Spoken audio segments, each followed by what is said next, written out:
اچھا، تو آج ہم ایک خاص نام پر بات کر رہے ہیں، سروبی عیدہ خیل۔ یہ نام سنا تو ہے، لیکن اس کا مطلب کیا ہے، یہ کہاں سے آیا؟ ہمارے پاس جو معلومات ہیں ان کی مدد سے ذرا سمجھنے کی کوشش کرتے ہیں۔ جی بالکل، یہ نام جو ہے نا، یہ اصل میں دو چیزوں کو ملا کر بنا ہے۔ ایک حصہ ہے سروبی، یہ بظاہر کسی جگہ کا نام لگتا ہے، ٹھیک ہے۔ اور دوسرا حصہ ہے عیدہ خیل۔ خیل تو آپ جانتے ہیں پشتون قبائل میں شاخ یا خاندان کے لیے استعمال ہوتا ہے، تو آئیے ان دونوں کو الگ الگ دیکھتے ہیں۔ صحیح، تو پہلے سروبی۔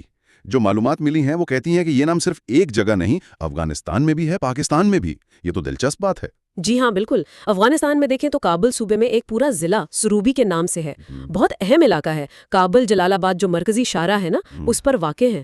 اچھا۔ اور یہ صرف کوئی چھوٹا قصبہ نہیں، یہ ہمیشہ سے اسٹریٹجک لحاظ سے بڑا اہم رہا ہے۔ یہاں پشتون قبائلی آباد ہے۔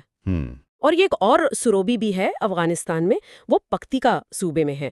وہاں خاص طور پر غلجی قبیلہ ملتا ہے۔ اچھا، تو افغانستان میں کم سے کم دو اہم سروبی ہو گئے، اور پاکستان میں یہاں یہ نام کہاں ملتا ہے؟ پاکستان میں خاص طور پر اگر آپ خیبر پختونخوا کے جنوبی اضلاع دیکھیں، جیسے کرک ہے، بنو، لکی مروت، ان علاقوں میں کچھ گاؤں یا چھوٹے علاقے سروبی کہلاتے ہیں۔ اچھا۔ اور یہ وہ علاقے ہیں جہاں پشتون روایات، وہ جرگہ سسٹم، یہ چیزیں آج بھی کافی مضبوط ہیں۔ صحیح، تو یہ نام کافی پھیلا ہوا ہے۔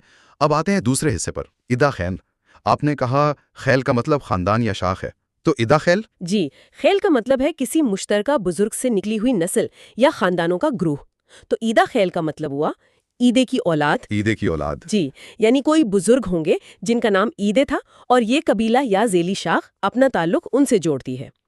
پشتون معاشرے میں یہ خیل بہت اہم ہوتے ہیں، ان کے اپنے چھوٹے موٹے فیصلے، جرگے، وہ سب اسی سطح پر ہوتے ہیں۔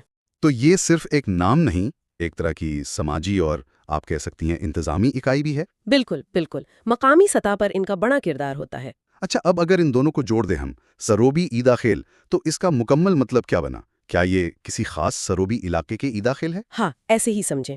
سروبی عیدہ خیل ایک ایسی کمیونٹی یا آبادی کی شناخت ہے جو دو چیزیں بتا رہی ہے۔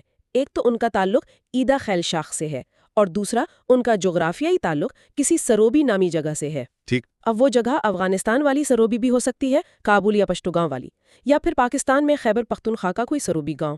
جو معلومات ہیں ان سے یہ واضح نہیں ہوتا کہ یہ نام کسی ایک مخصوص سروبی سے جڑا ہے یا دونوں جگہ پائے جاتے ہیں۔ لیکن بنیادی بات یہ ہے کہ یہ شناخت جگہ اور نسب دونوں کو ملا رہی ہے۔ جی بالکل، جگہ یعنی سروبی اور نسب یعنی عیدہ خیل۔ یہ واقعی دلچسپ ہے کہ ایک نام میں تاریخ اور جغرافیہ کیسے سمٹ آتے ہیں۔ اچھا، ان کی ثقافت، رہن سہن، اس بارے میں کچھ معلوم ہے؟ جی، کچھ بنیادی باتیں تو واضح ہیں۔ زبان تو ظاہر ہے پشتو ہی ہوگی۔ مذہب اسلام، اور عموماً سنی حنفی مسلک کے پیروکار ہیں۔ ثقافتی طور پر جو پشتون ولی کے اصول ہیں وہ بہت اہم ہیں، خاص طور پر مہمان نوازی، جسے وہ ملمستیا کہتے ہیں۔ ملمستیا، صحیح۔ جی، پھر جرگہ کا نظام جس کا ہم نے ذکر کیا، وہ فیصلہ کرنے کے لیے، اور ایک اور چیز ہے حجرہ۔ حجرہ؟ وہ کیا ہوتا ہے؟ حجرہ گاؤں میں ایک طرح کی اجتماعی بیٹھک ہوتی ہے، مہمان خانہ بھی کہہ لیں، جہاں گاؤں کے مرد حضرات مل بیٹھتے ہیں، گپ شپ ہوتی ہے، گاؤں کے معاملات زیر بحث آتے ہیں۔ یہ سماجی زندگی کا مرکز ہوتا ہے۔ اچھا، یعنی جرگہ فیصلوں کے لیے اور حجرہ میل جول کے لیے؟ بالکل، اور ذرائع بتاتے ہیں کہ دیہاتی علاقوں میں یہ چیزیں اب بھی کافی حد تک قائم ہیں۔ اور کام کاج، پیشے وغیرہ؟ آج کی بہترین مثال ہے کہ اس خطے میں جگہ یعنی جغرافیہ اور نسب یعنی قبائلی ڈھانچہ، یہ دونوں مل کر کیسے ایک کمیونٹی کی پہچان بناتے ہیں۔ یہ صرف نام نہیں، یہ تاریخ ہے، ثقافت ہے، سماجی تعلقات ہیں۔ سروبی انہیں زمین سے جوڑتا ہے، عیدے فیل انہیں خون کے رشتے سے۔ یہ سب جاننے کے بعد ایک سوال ذہن میں آتا ہے، سامعین بھی اس پر سوچ سکتے ہیں کہ آج کا جو دور ہے، گلوبلائزیشن ہے، لوگ شہروں کی طرف جا رہے ہیں، ریاست کی شناخت زیادہ اہم ہو رہی ہے، تو کیا ایسے میں سروبی عیدہ خیل جیسی یہ جو بہت مخصوص علاقائی اور قبائلی شناختیں ہیں، کیا یہ اپنی اہمیت، اپنی معنویت برقرار رکھ پائیں گی؟ یا پھر وقت کے ساتھ ساتھ یہ بڑی شناختوں میں، مطلب قومی یا شہری شناختوں میں ضم ہو کر ختم ہو جائیں گی؟ یہ ایک اہم سوال ہے جس پر سوچا جا سکتا ہے۔